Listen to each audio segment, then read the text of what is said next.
पकड़ा, 2 से द्रौपदी को अब मुख से उपदेश दिया और भगवान ने कहा, अर्जुन ब्रह्म बंधुर न हंतव्या आतताई वधारणा। ब्राह्मण कोई भी हो मारने योग्य नहीं है, आताताई बाल हत्यारा कोई भी हो छोड़ने के योग्य नहीं है। मेरे अनुशासन को मानते हुए कार्य करो। अर्जुन ने गीता सुनी थी, उन्होंने अश्वत्थामा की मणि निकाल ली, आधे केस सिर के उतार लिए और धक्का देकर बाहर कर दिया। ब्राह्मण का अपमान ही मृत्यु है, एक बार मरता, अब अपमान की अग्नि में बार बार मर जा, तुझे छोड़ा। धक्का देके बाहर कर दिया शिविर से। अश्वत्थामा बुरा लगा उसको। अश्वत्थामा तो उसे उपकार मानना था कि प्राण रक्षा हो गई, लेकिन उसने और बैर किया। अभिमन्यु की पत्नी उत्तरा 3 माह की गर्भवती थी। उसने कहा, पांडवों का आप जल देने वाला नहीं बचेगा। उत्तरा के गर्भ पर, जो 3 महीने की गर्भवती है, उस पर ब्रह्मास्त्र चला दिया। अभी सब देख ही रहे हैं, उत्तरा के गर्भ की ओर ब्रह्मास्त्र आने लगा। धन्य है उत्तरा, सास खड़ी है, पर सास खड़ी है, 5-5 दादा ससुर खड़े हैं, लेकिन किसी से बात नहीं, सीधे मामा ससुर के पास। न पांडवों से याचना की। अरे घर की बहू है उत्तरा, अभी ब्याह हुआ है युद्ध के काल के पहले, अभी प्रथम संतान जन्म लेने वाली है, वो भी गर्भवती है, पति मर चुका है। ऐसी बहू को कोई परेशानी होगी तो सबसे पहले सास से कहेगी कि ये समस्या है। द्रौपदी उपस्थित है, सुभद्रा उपस्थित है, दादी सास उपस्थित है, कुंती उपस्थित है, ससुर उपस्थित है, सारे, लेकिन किसी से नहीं कहा। सीधी भगवान के पास गई और जाकर कहा, पाहि पाहि महायोगिन देव देव जगतपते नान्यम तद्भयं पश्य यत्र मृत्युः परस्परम्। उत्तरा ने कहा, प्रभु मेरी रक्षा करो, ये जो बाण आ रहा है, ये बाण मुझे समाप्त कर देगा।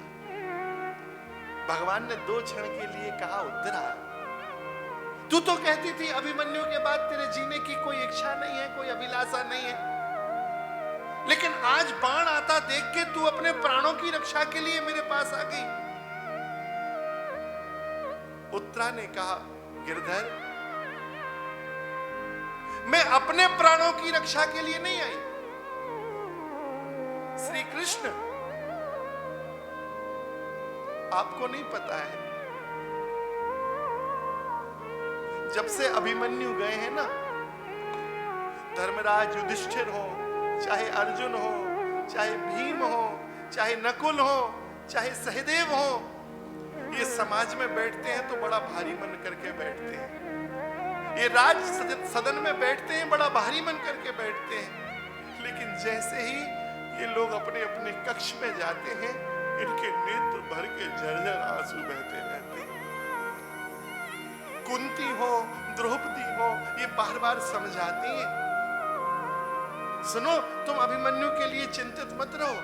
देखो अभी 3 महीने हो गए, 6 महीने बाद तो हमारा अभिमन्यु दोबारा आंगन में खेलेगा, उसी के शुक्र से तो ये संतान आ रही है।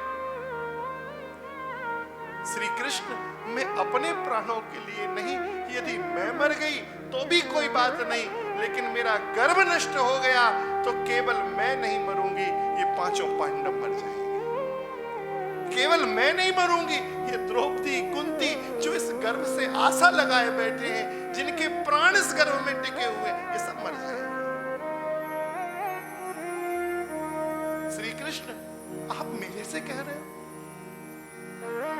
प्रभु, आपका भजन करना लोग बंद कर देंगे, आपका नाम जपना बंद कर देंगे, लोग कहेंगे इनका नाम जपा, वंश नष्ट हो गया, इनका भजन किया, इनकी सेवा की ना, पानी देने वाला नहीं बचा। लोग आपसे, आपके सामने आपकी सेवा करना बंद कर देंगे। इसलिए आप मेरी रक्षा मत करो। हे श्री कृष्ण, यदि आप रक्षा करना चाहते हो तो अपने कलंक की रक्षा कर लो, हमारा कुछ नहीं होगा, आपको कलंक लग जाएगा। क्योंकि हमारे यहाँ तो भक्तों की परंपरा चली आ रही है। चाहे अर्जुन हो, कौन आपका भक्त नहीं है? यदि हमारा परिवार नष्ट हुआ तो आपको कष्ट होगा। याचना की है उत्तरा, और उस उत्तरा की याचना से भगवान द्रवीभूत हो गए। भगवान ने गर्भ में प्रवेश किया। 3 महीने का बालक जो ब्रह्मास्त्र से शांत हो गया था, भगवान ने अपनी गदा से रक्षा की, लेकिन इतनी त्वरा से गदा को घुमाया कि परीक्षित जी को तो चक्र ही दिख रहा है। वर्णन किया है परीक्षित जी ने 10वें स्कंद में कि जिनके चक्र से मैं सुरक्षित हुआ, जबकि भगवान ने चक्र से रक्षा नहीं की। भगवान ने गदा को घुमाया था, लेकिन अपने भक्त की रक्षा के लिए भगवान इतनी त्वरा से गदा घुमा रहे थे कि वो चक्र से भी तेज गति से भगवान की गदा घूम रही थी। भगवान ने उत्तरा के प्राणों की रक्षा की। भगवान ने रक्षा की, तब तक तो पांडव और कुंती सामने खड़े हो गए। भगवान ने कहा, बुआ जी बहुत दिन हो गए, अब हमें जाने दो।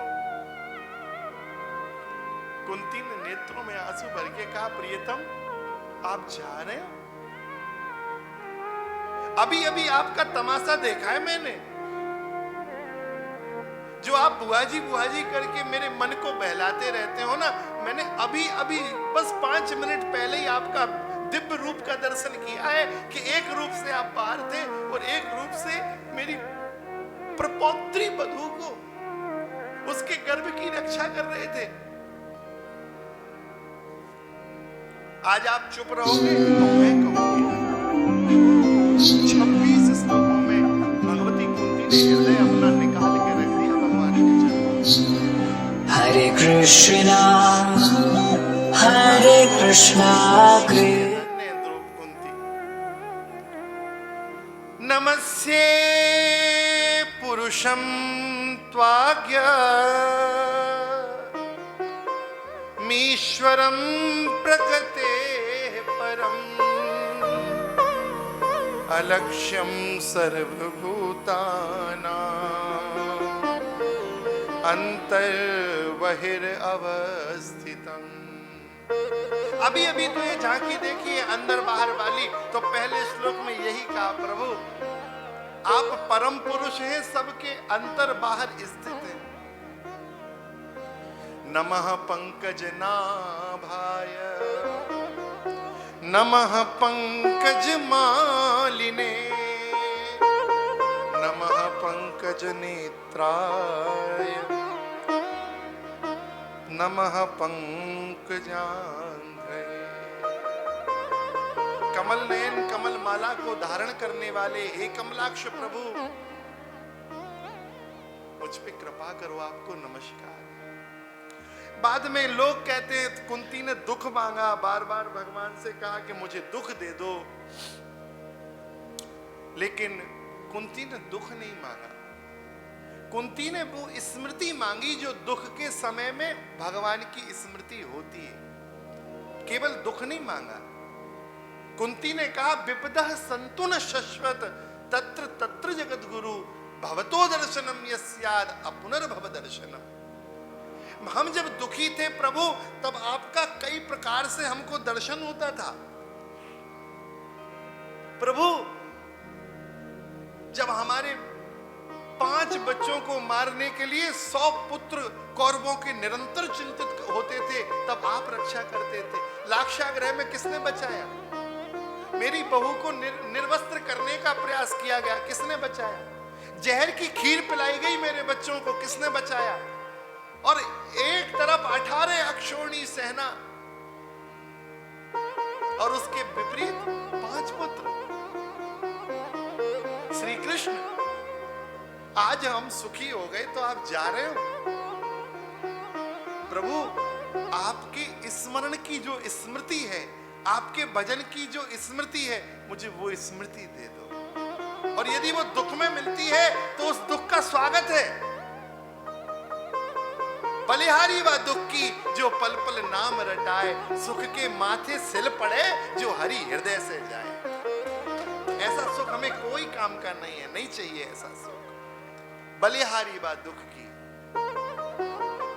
यदि दुख में आपकी स्मृति है तो सुख भी हमें प्यारे हैं, दुख भी हमें प्यारे हैं।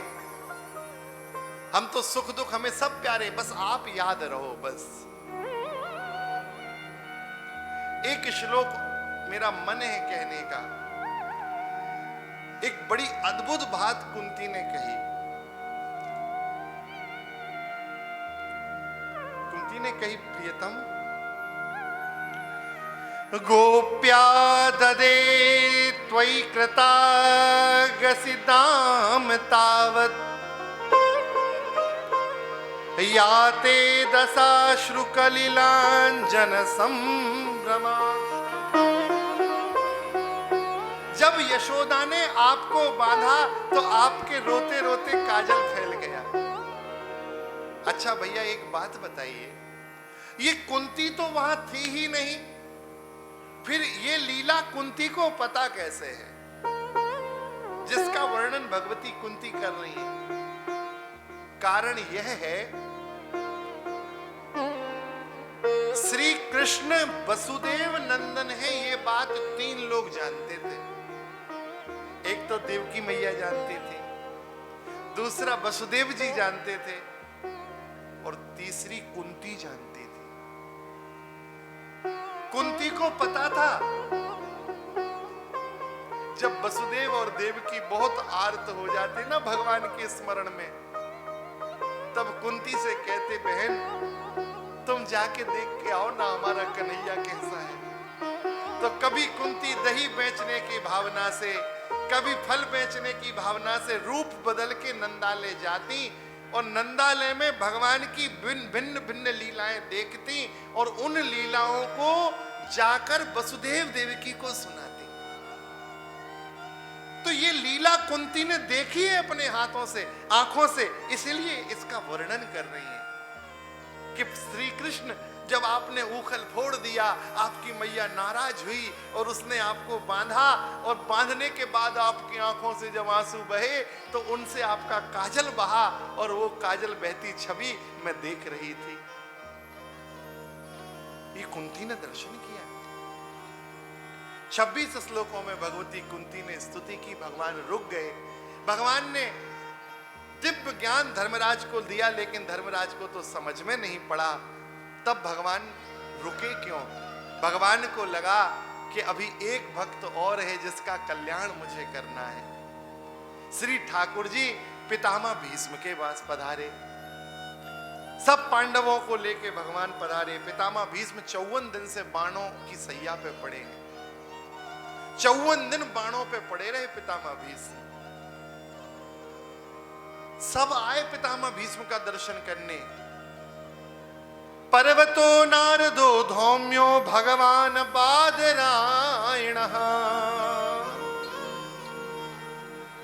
व्यास जी आए, पर्वत आए, ऋषि आए, सारी नदियां स्वरूप हो के आई, सारे तीर्थ आए, सब पधारे पितामह भीष्म का दर्शन करने। और आज कौन आ रहा है? हाँ, भगवान पहुंचे हैं पितामह भीष्म के पास।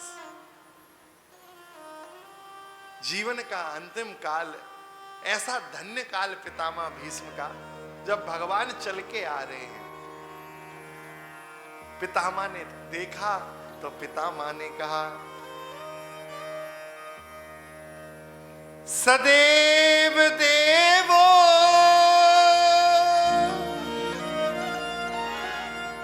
भगवान प्रतीक्षिता कलेवरम यावदिदं हिनोम्यम्।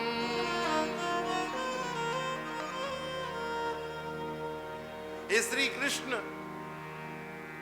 मुझ दीन की दशा संभालने आ गए, मुझ दीन की दशा को बनाने आ गए। आपका स्वभाव है, मुझे पता है, लेकिन आपने बहुत घुमाया है, मुझे बहुत भटकाया है। अब आप इंतजार करो, प्रतीक्षा करो। और ये अधिकार केवल भक्त का है जो भगवान से कह दे कि अब खड़े रहो। सदैव देवो भगवान प्रतीक्षिताम, बोले थोड़ी प्रतीक्षा करो। बोले कब तक? बोले यावद, जब तक कलेवरम हिनोम्यम, मैं अपना ये शरीर ना छोड़ दूं, जब तक मैं मरूं ना तब तक अब खड़े रहो यहीं। भगवान को लगा कि बाबा को तो इच्छा मृत्यु का वरदान है, कहीं इनके मन में आ गई कि नहीं मरना है तो हम तो यहीं खड़े रह जाएंगे। थोड़े उदास हो गए भगवान। अच्छा होता भी है उदासी, प्रतीक्षा जैसी उदासी किसी चीज में नहीं है। आप ट्रेन का टाइम देख के सही समय से घर से निकलो और स्टेशन जाके पता चले कि ट्रेन 4 घंटा लेट है, वो 4 घंटा 40 घंटा जैसे लगेंगे। इंतजार करना, प्रतीक्षा करना बहुत कठिन है। भगवान उदास हो गए तो बोले हाँ, उदास चेहरा दिखाओगे मुझे? कम से कम मुस्कुराते हुए मुझे दर्शन दो। आपकी वो मुस्कान भरी छवि जिसको देख के सब खो जाता है। प्रभु अब मैं अंतिम समय में वही छवि देख के आपके चरणों में प्राण छोड़ना चाहता हूं। फिर तो पितामह ने दान धर्म, राजधर्म, स्त्री धर्म आदि का व्याख्यान धर्मराज को किया। 11 श्लोकों में भगवान की अद्भुत स्तुति की। इतिमति रूप कल्पिता वितृष्णा भगवती सात्वत पुंगवे विभुम्नि स्वसुख मुपगते क्वचिद्विहर्तुर प्रकृति मुपे युषि यद भव प्रवाह। भगवान